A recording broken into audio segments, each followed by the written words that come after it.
Hi all, I think we are live now. Just let me know through chat if you can see me and hear me. Hello. I think.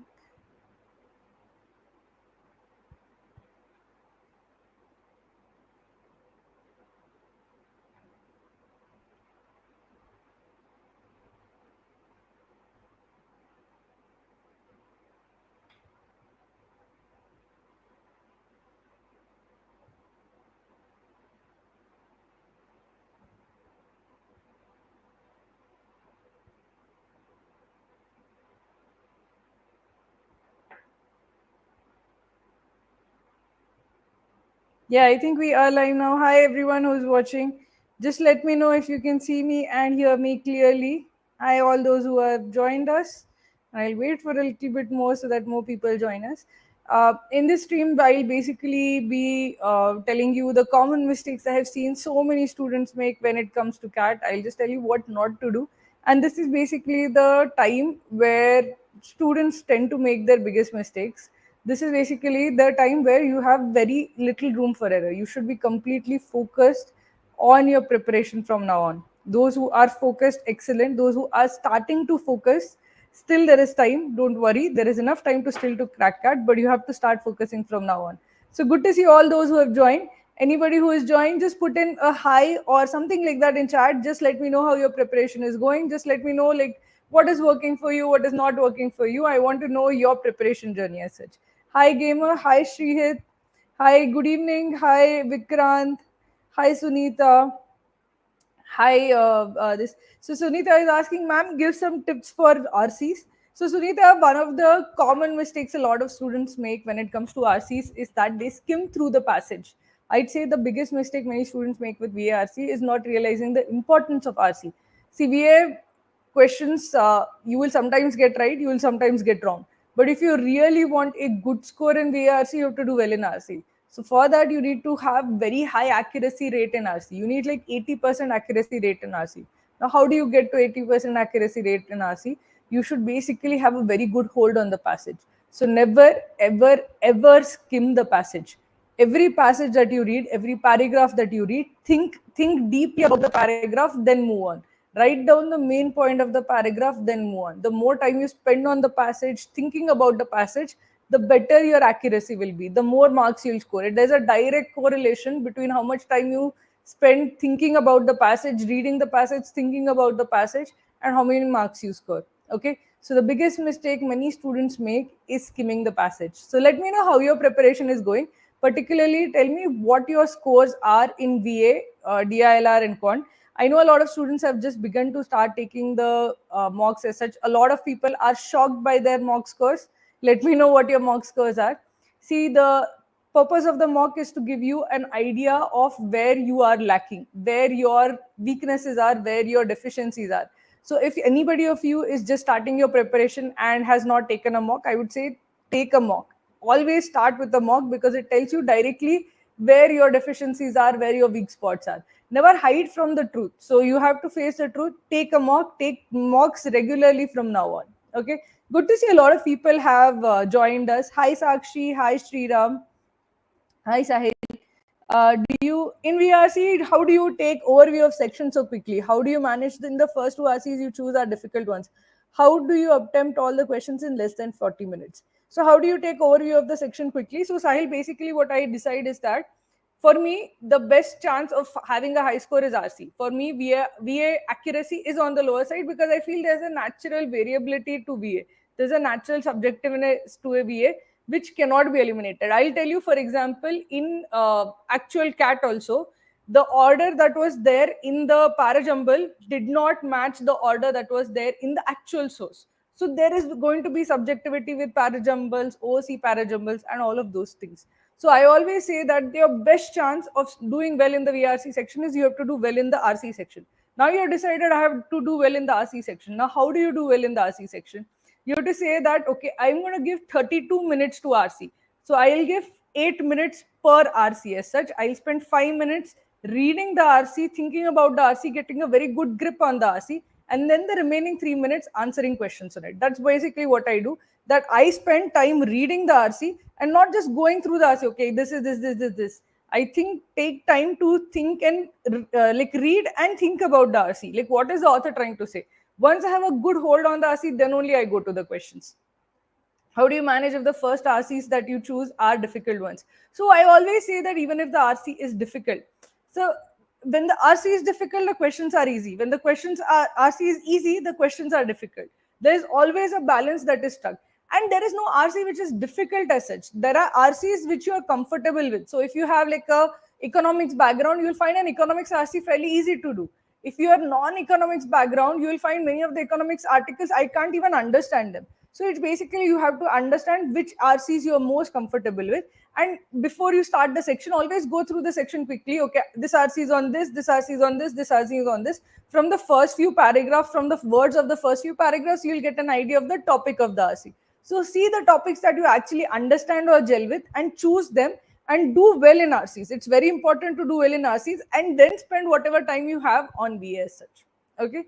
How do you attempt all the questions in less than 40 minutes? Basically, I make sure that I do my RCs in 32 minutes. I do the para summaries. I do the para insertions. And then in OOC para jumbles and para jumbles, I try to attempt whatever I can. See, in TETA questions, I attempt something because there's no negative marking. But in OOC para jumbles, you have basically 1, 2, 3, 4, 5. There are 5 options. There's 1 in 5 chance you'll get a correct answer. So put some effort over there. But generally, para jumbles and OOC para jumbles tend to be low scoring because there's a high chance that you will be wrong. OOC parajumbles is still okay. In parajumbles, generally tend to be low scoring. Okay, so I keep them at the very last and I put something. Hi Sakshi, hi Sriram. A lot of people have joined. A small request from my side for all those who have joined, please like the stream. If you like the stream, we reach more students. It motivates us to hold more of these streams. So if you find this useful, please like the stream. Okay. Okay. And okay. I'll also be answering questions from the this. Okay. Okay. I have a profile-based question. I wasn't planning on taking CAT this year, but layoffs happened and now it's difficult to get a job. If I should prepare for CAT 2024 and how to justify gap. See, I will tell you one thing that there are many people who have like not just one gap year, but 2 gap years, 3 gap years. There are students who have been preparing for UPSC who have 4 years gap years, but even they can actually crack CAT. They can also get into MBA. You have to be able to explain the gap year. You have to prepare for explaining. And if you have a very good explanation, you can still convert the interview. And should you go for CAT 2024? Definitely. See, basically, you have right now CAT 2024 is the thing that you can put your entire energy and work towards. You have enough time from even if you start in September, there is enough time to crack CAT. There's like nothing like okay, only 2 months are there or 3 months are there. I can't crack CAT. You can definitely crack CAT. But put full effort in that and you'll definitely do that. Okay. Ma'am, I've recently started prep. Till now I've completed arithmetic and started geometry, but couldn't solve questions. And also, how many questions should be attempted to get 90 percentile? So one thing I'll tell you, see, one trend that we have noticed in CAT over the years is that the number of questions required to get 90 percentile has come down over time. It keeps coming down. The reason why it keeps coming down is that the questions are harder.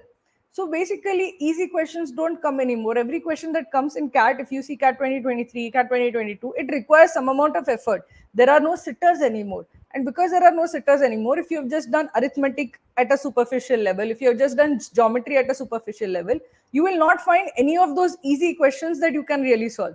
So the only way you can really solve questions in quant is if you go deep in a particular subject. So what I would say is that go and practice a lot of questions from arithmetic. Pick like say profit and loss. Start doing difficult questions from profit and loss, like really difficult questions which you will clear your all concepts. You should know exactly, okay, if they twist the question like this is how I'll solve. If they twist the question like that is how I'll solve. So basically you should go deep into arithmetic, deep into geometry. Then you can solve enough questions to really get 90 percentile. I'll say that don't bother about algebra at this moment. Don't bother. You can pick one from modern maths, like say logarithm, something like that. But the idea should always be that you go deep, vertically deep into a particular topic. So you should not be able to solve only like level of difficulty easy or moderate. You should be able to solve difficult questions from that topic. Only then you will be able to clear the 90 percentile. Remember, it was not just CAT 2023. Even CAT 2022 was challenging. Even in CAT 2022, quant is challenging. In recent years, The cutoffs required for 90 percentile have gone down. If you did 8 questions right in quant, that's just even arithmetic and geometry, that is 8 questions right, you would go to not 90 percentile, you would go to 95 percentile. So the number of questions required to get to 90 percentile or 95 percentile has gone down. So even if you narrow your preparation, it is fine, but you have to go deep in that particular part. You have to be very, very, very good in arithmetic, very, very good in geometry, and then you will clear the cutoffs as such. Okay, not getting double digit marks.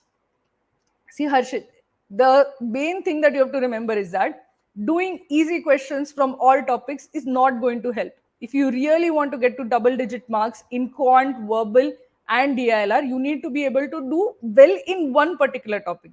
So, for example, I'll tell you for quant, in arithmetic, just solve hundreds of questions. Solve 100 profit and loss questions, solve 100 time, speed, distance questions, solve 100 averages, ratio, and proportion questions.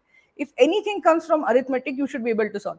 And at least 5-6 questions will definitely come from arithmetic. That's the lower bound. So if 5-6 questions come from arithmetic, you should be able to solve that. That's 15 marks right there.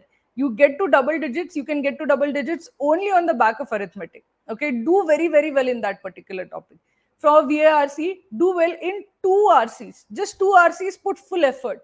Do active reading. What is active reading? You read the passage, you go through the passage paragraph by paragraph, put full effort in understanding the RC, and then mark the questions. You will see a marked improvement in how many questions you get right. And once you see that, you will get to double digits in VARC also. In DILR, of the 4 sets, there should be 1 set that you know that you will definitely solve. How do you get to that? Basically, you should have expertise in certain types of sets. There are, like, I can count on my hands the number of types of sets that will come.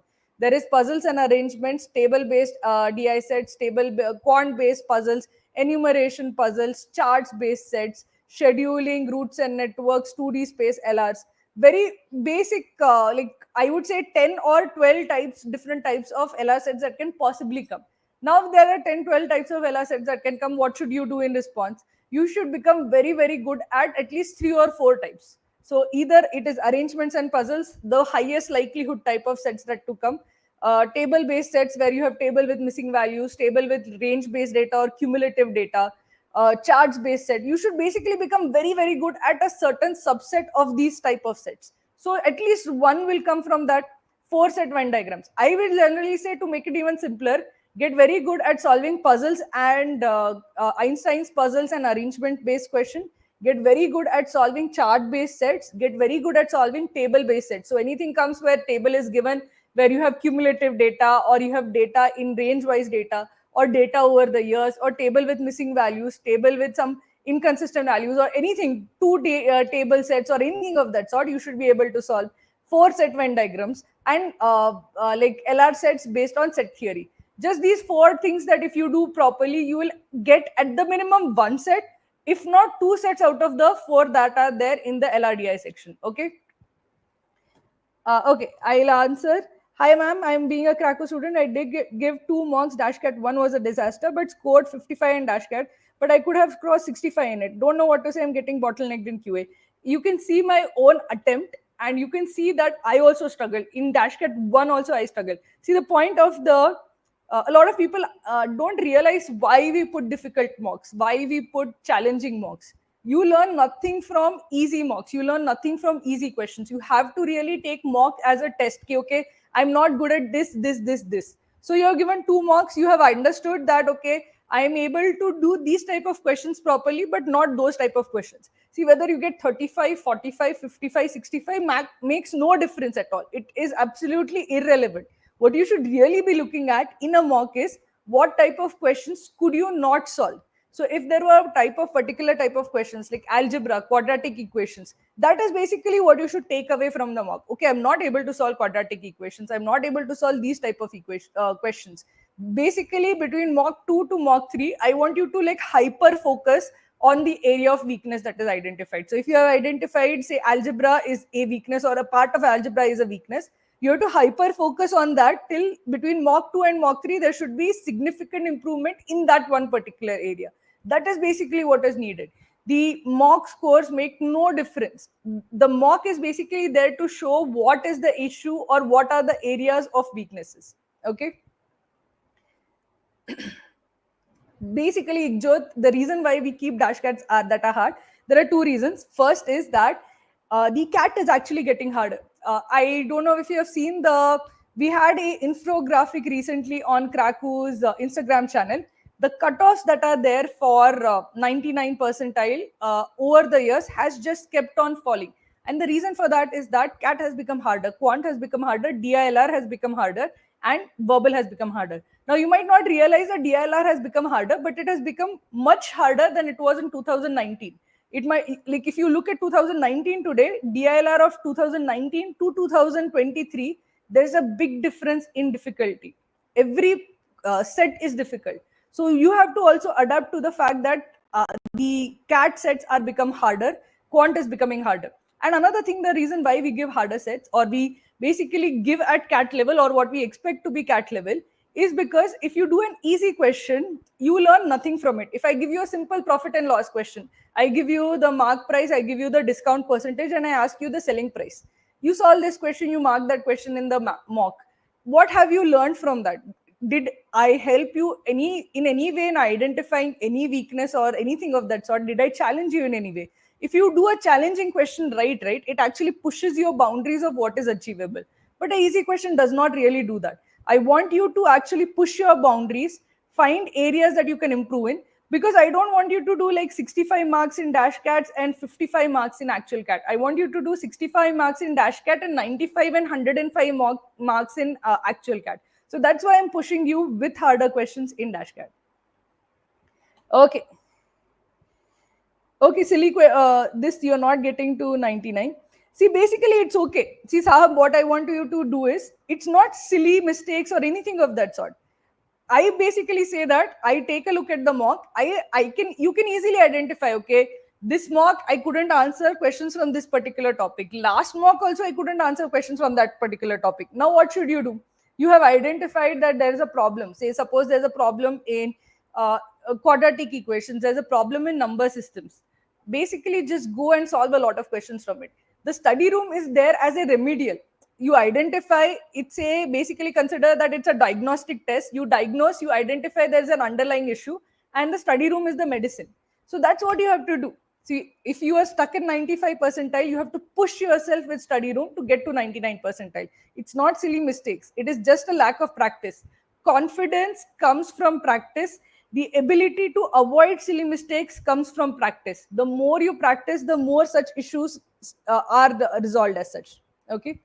Below average students in academics, can I get 90 percentile if you start studying now? Absolutely, Pia.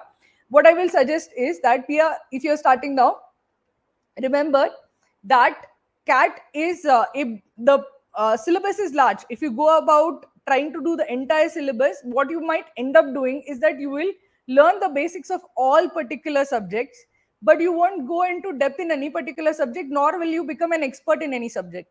But the type of the exam that cat is, you need to be an expert in at least some subjects. You need not be an expert in all quant, but you need to be expert in at least a few subjects so that you can answer the hard questions from it. So what I would say for you, if you're starting your preparation now, if you're not somebody who is very good in academics, basically find smaller parts that you're really good at. You might have an intuitive understanding of number systems, you might have an intuitive understanding of arithmetic. You can get very good at arithmetic with practice. So you can say that, okay, I won't do entire quant portion, I will let go of certain parts of quant portion, but I will become very good at arithmetic.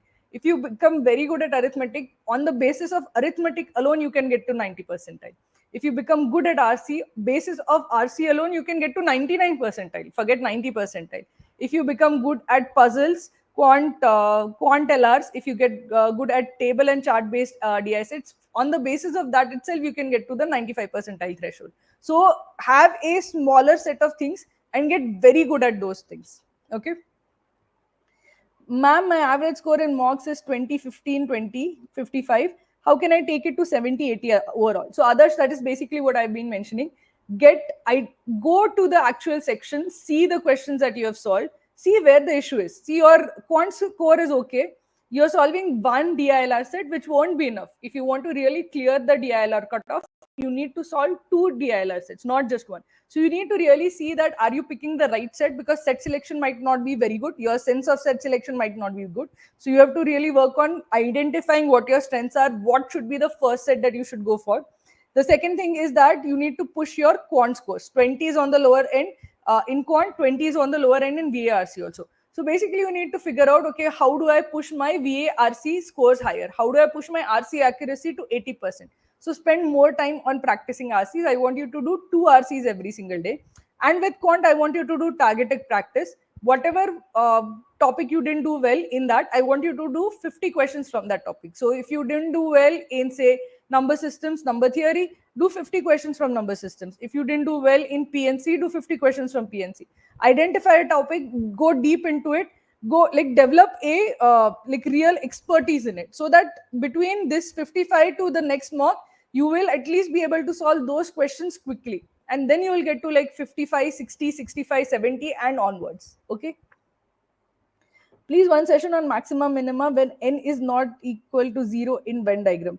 Okay, you mean the one which is outside the sets. It's we have a proper like concept video for that. Means we might do questions also on it. So basically, we are planning to do live streams of revision videos as well as like topic based live streams of just solving live streams. So we'll try to do that, and I'll try to cover the concept whenever we come to Venn diagrams, if of that particular type of Venn diagrams. Okay, taking 10 minutes for RC, reading only one RC while reading, writing summary points. Anxiety is killing to select accurate answers. See, Achyut, what you're doing is the right thing to do. Stay with it, but keep practicing. See, if you do one RC and you're using this method, you will not see much improvement in your score.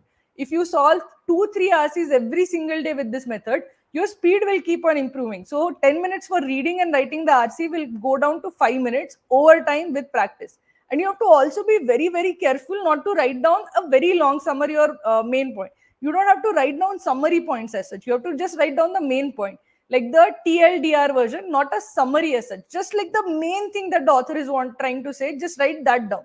That is what you have to do. It should not take you 10 minutes. If it is taking you 10 minutes, either you have less practice or you are writing too much. You are like writing in more detail than is actually required. So you have to basically cut that 10 minutes down to 5 minutes so that you can do more RC questions. It will come slowly to you that you will realize, okay, this is not needed. Itna detail is not necessary, or I can read faster, but it will come through practice and judgment. Okay. When will you launch GMAT coaching? We are in the process. We are trying to make GMAT mocks. We'll be launching the GMAT mocks by November. So if you're preparing for GMAT also along with the way, we will be launching at least GMAT mocks by November. And we are trying to make a full-fledged course also by January. So do check out our krakusgmatpoint.com. We will be having a course very soon. Should I join Kraku's 75 days course? Absolutely, I would say. See, basically, what Kraku's course tries to remove is that it tries to remove any kind of uncertainty in your preparation. What should I do today? What should I focus on? What work needs to be done? We tell you exactly what has to be done so that your syllabus is covered, you get adequate practice, and you have like exactly the level of questions that are needed to do well in CAT. It is like super streamlined for the amount of time that you have. So if you're looking to crack CAT in 75 days, I don't know anything else that would be so super like focused and targeted as Kraku's crash course. So do take a look at that. We have a 75 days batch starting soon to do. So do check out the batch as such. How many questions to attempt to get good marks? See, basically, if it depends on the difficulty level. If you see that the section is difficult, okay, I have, suppose I'm giving VRC, I feel that all of these are fairly difficult RCs. In such a situation, 2 RCs plus 8 VA might be enough. In general, if the VRC difficulty is moderate, 3 RCs but plus 4 or 5 VA might be enough. Generally, if the RC difficulty is easy, it's easy to read every RC, then you need to do all 4 RCs plus 4 VA. So you have to essentially adjust the number of questions you are attempting depending on the difficulty level.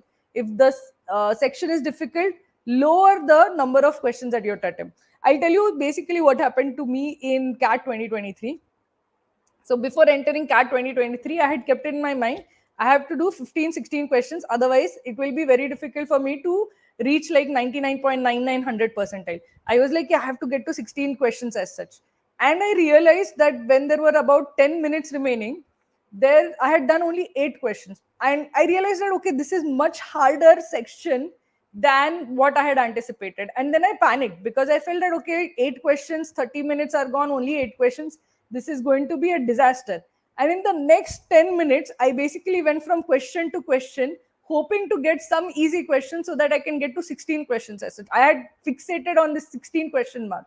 But the point was that if I had not panicked, if I had not fixated on 16 questions, if I had just said that it's okay, this is a difficult section, even 11 questions would be enough. If I had spent those 10 minutes doing 11, like 3 more questions, at 11 questions, if I had gotten those 11 questions right, I would have been at 99.9 plus.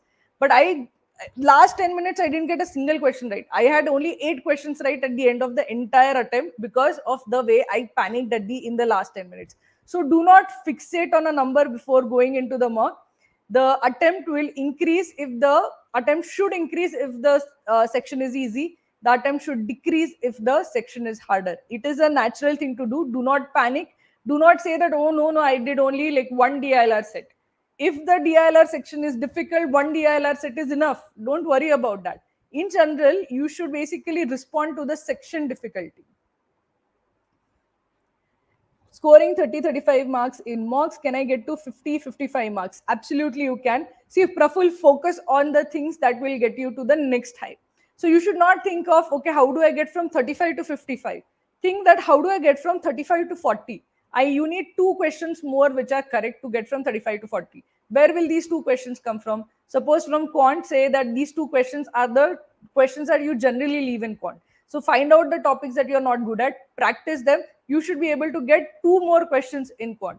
Do the same thing in VRC, that at least in VRC, I'll try to increase my attempt in VRC by 2 questions. By pushing yourself that way, you will really get to the next level, which is 40. Again, push yourself, find areas which you are not very good at, work on them so that you get from 40 to 45. People who focus on this big jump never get that big jump. Focus on smaller jumps because those are more manageable. You just say that, okay, I have to just do well in this particular topic to get to my next jump, then focus on just that one topic to get to the next jump. That's all that you have to do. Okay. How to start CAT 2025 preparation? Please tell me that we have started batch 1 for this. Please. Okay. Okay. So how to start CAT 2025 preparation? Basically, Tanushree, if you're starting right now for CAT 2025, you are in in the right this as such, because if you have a lot of time to prepare for CAT, you can really do well, because CAT is a exam of practice. The more you practice, the better you actually, the more work you actually put in solving questions, the better you're going to get. So I would say that make the best use of that by solving a lot of questions. We have started a CAT 2025 batch recently, which is the first batch for CAT 2025. Do check out Kraku's batch as such, because essentially we'll give you all the material that is needed to actually crack CAT 2025, along with tons of questions to practice, tons of questions to solve, and everything included in that batch. So do check that out. What should be the mock frequency from now till October, November? So basically, now you should at least be taking a mock every other weekend. If possible, take every weekend. But September, you can. It's okay if you do every other weekend. In October, November, you have to do every weekend as such. And in November, basically, don't go crazy on mocks. You can solve a lot of mocks, but at least there should be a gap of 2-3 days between a mock, because a lot of students do one thing, which is that they just keep solving mocks one after the other without really putting any effort on either analyzing the mock or having any kind of improvement between mocks as such. So the ideal preparation for November is that by October, November, your entire syllabus is covered. Your preparation of concepts is over. In October and November, the only 2 things you really have to focus on are solving questions and giving mocks. So between mocks, you should be solving questions. So you give a mock, you analyze the mock, you identify, okay, I didn't do well in X, Y, Z. Revise the concepts that are there. So sometimes people forget formulae. I keep forgetting the cosine rule many times. So revise the formulae, practice questions, and then give the second mock. And therefore, between mocks, you naturally need at least 3-4 days to really recover, analyze, and prepare for the next mock. Okay, so that is basically what you should be focusing on. You can give mocks in November after every 3-4 days as such, but in those 3-4 days you should put a lot of effort in solving questions. Does putting 65% instead of 75% graduation marks while registering impact hugely? I am PWD chartered accountant with 92%, 88%. If yes, uh, see, basically, Snehal, you can't also re-register using a alternative account. Registering twice for the exam is also not recommended.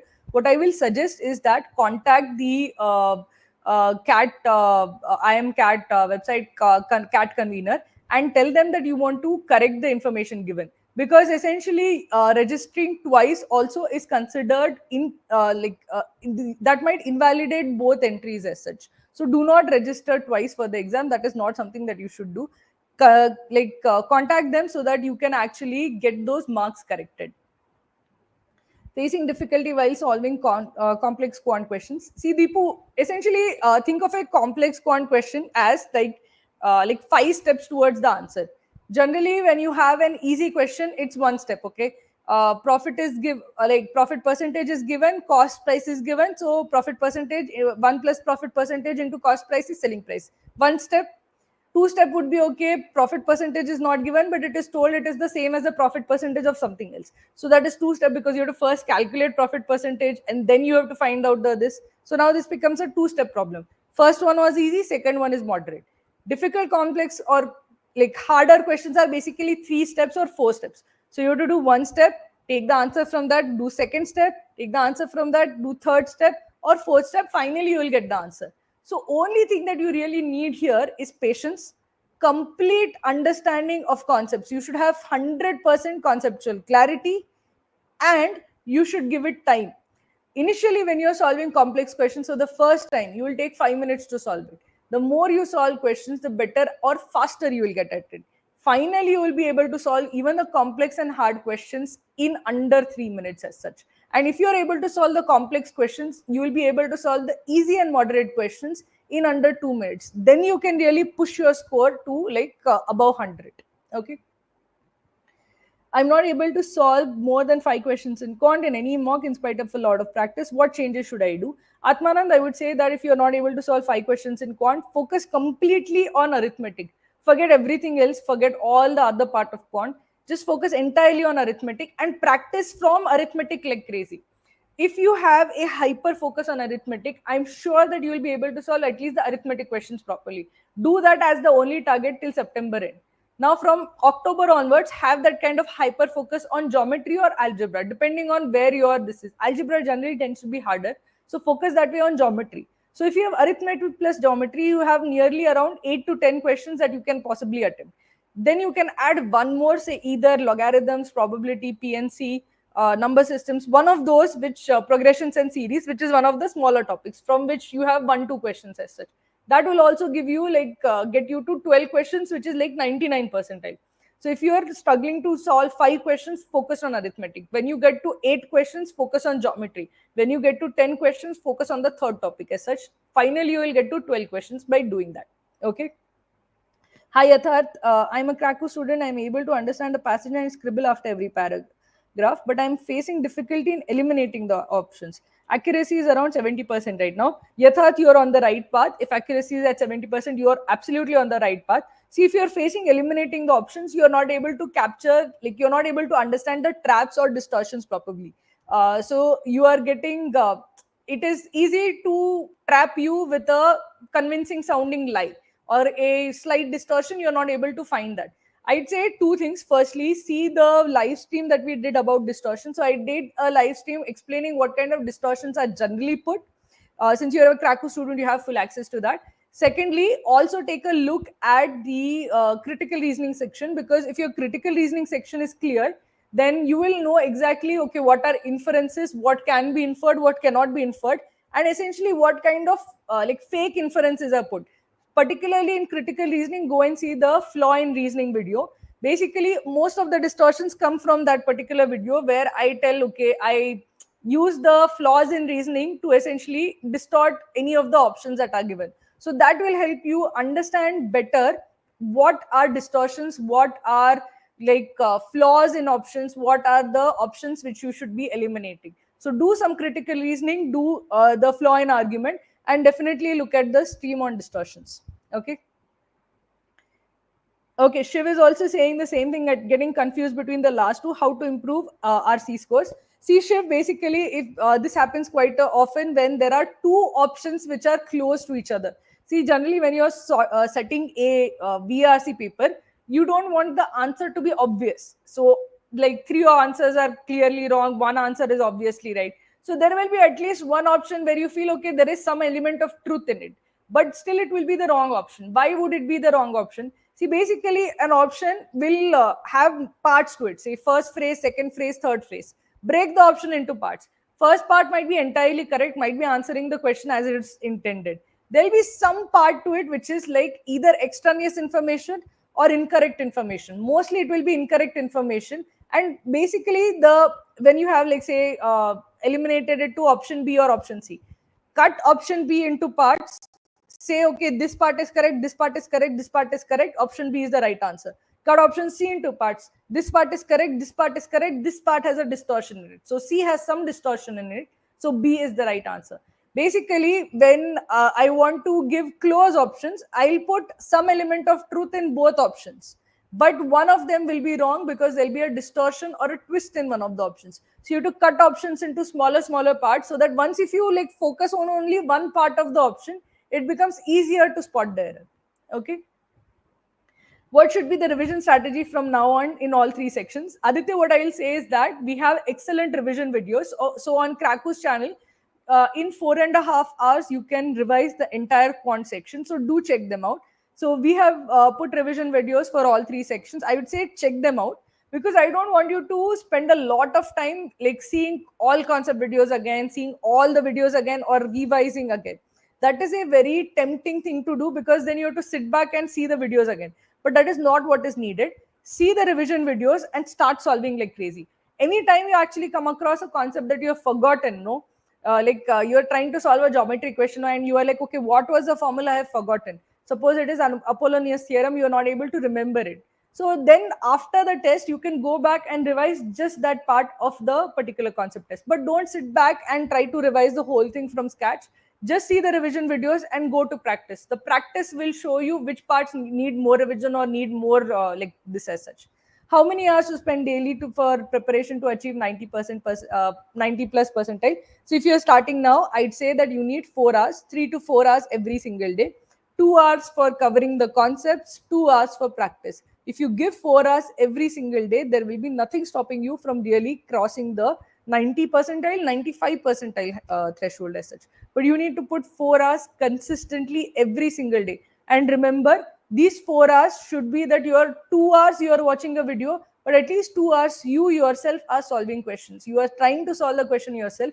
If you're not able to solve the question, then you can see either me or Maruti solve the question through the question videos or solution videos. But you should try to put at least 2 hours where you yourself are solving, because only that will make you better at solving questions. Okay, I'll take one last question and then we'll end for today. Okay. I still fear about mocks. What to do? See, Anand, don't have fear of mocks. See, the mocks are not there to make you confident or underconfident, to motivate you or demotivate you. The mocks are like diagnostic tests. They are there to diagnose what are the issues. They are not there to tell your worth or tell like whether you're good enough or not good enough. A lot of people put too much emphasis on like whether marks reflect their self-worth or something like that. Marks do not reflect your self-worth. See, I am we have been giving these exams for so many years. It doesn't mean that that is basically our worth as such. We are teachers, we are giving this exam as a way of knowing the paper as such, but we don't attach any real meaning to the marks as such. The marks are there to show whether we understand the topic or we don't understand the topic. You should also look at marks just that way. The marks are there just to show you that do you understand the topic or not understand the topic. It is not a reflection of either your ability, intelligence, worth, nothing of that sort. Do not take it personally as a any kind of comment on your self-worth or ability. It is just to tell you, okay, no more preparation is required. That's all it is there. And if you should really know that okay, this requires more preparation, you should just take it at that way. A lot of people take mock scores to heart, and they take it as that okay, this is like a statement of my ability. It is not a statement of your ability at all. Don't take mocks so seriously that there is fear of mocks. There should be no fear of mocks. Mocks are there to support you, mocks are there to help you, mocks are there to basically tell you what needs to be done. They are not any comment on your ability at all. So don't feel bad if you get a low mock score. Don't feel that okay, maybe this is too difficult or not good, you're not good enough for it. That mock is there just to tell you what needs to be done. It is not a at all a comment on your ability. So with that, I want you guys to take a lot of mocks. I always say that start your preparation with mocks. The If you start with preparing with mocks, you will lose the fear of mocks early on. If you like go through your entire preparation and take mocks in September, you will have a lot of fear and anxiety of mocks. So you should not like put mocks on a pedestal or mock scores on a pedestal. Mock scores, mocks themselves basically are just one of the things that you do. You do topic test, right? You do daily target, and you also do mock. That's the same level you should consider. It's not something that oh, I gave a mock, it is like giving me an idea of where I'll end up. It's not really. Okay. So take a lot of mocks, solve a lot of mocks, analyze a lot of mocks. They are just a diagnostic test to identify what next needs to be done. Okay. So with that, I'll be ending today's stream. Okay, last this life NMAT mock given today, which crack a free mock and got 257.